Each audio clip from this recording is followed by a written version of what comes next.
Labas, vėl Alvids Masals iš Mišk. Da kol žvejyba ryt poryt jau prasidės užvėjas, reiškia darbą, dabar dar miškį. Vėl čia va tokio veito bal, naujo suradęs su ger kelm, kau geras tas kelm, todėl kad mums įstiprė va patrešit, matot. Ir aš čia jau buvau pripylęs su miltų ir tuos kyščios vien žodžiu, ir matot, kaip jau virš draskyts. Nematau kas čia, bet tai jaučiu, kad sternėlis, todėl kad gal elnė buvo, tai šernų labai ribota ir tai kol kas šiandien nesilongdaba, ypač šerną, žinot, jau keulis daugiausia susivakavosi ir Janus dabar por savaičių niekur nein, kitur jau vein, kas anksčiau vėliau, žinot, gamta dabar biš pasikeitus, bet nebėtų šerną jiem toks momentas ir jeigu šerną netein, tai negalvoju, kad čia kažkas atsitiko. Aišku, gal vėl kai išbait, bet į variants, kad be konelio laikos netoliai motinų, kuris susivakavus ir veinį nein paskoniai praalks, tik pradedėti tas veis, kur iki to vakščiai kart su motinom.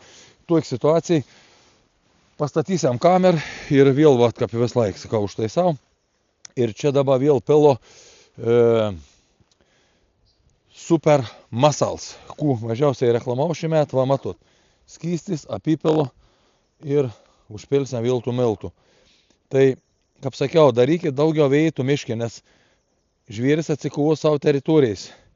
Ir kiti gal neprieit, kaip sak, palaižyti. Čia ir nebūtina prie bokštelį, kartuoju jau tus variantus.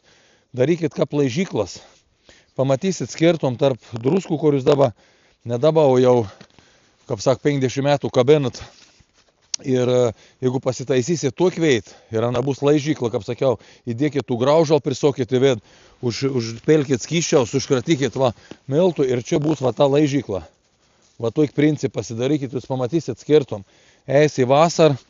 Visada čia prie to ir žvėriuką laižys bus patenkinti ir, kaip sak, tikrai praturtins savo organizmą visas reikalingas mineralas. Tai ir superinis dalyks, nėra variantų, kas galėtum, kaip sak, tų vis šitą reikalų nukonkuruoti šiandien dieną. Kažkada tai gal bus, gal aš pats padarys. Viskas super, Alvids Masals iki.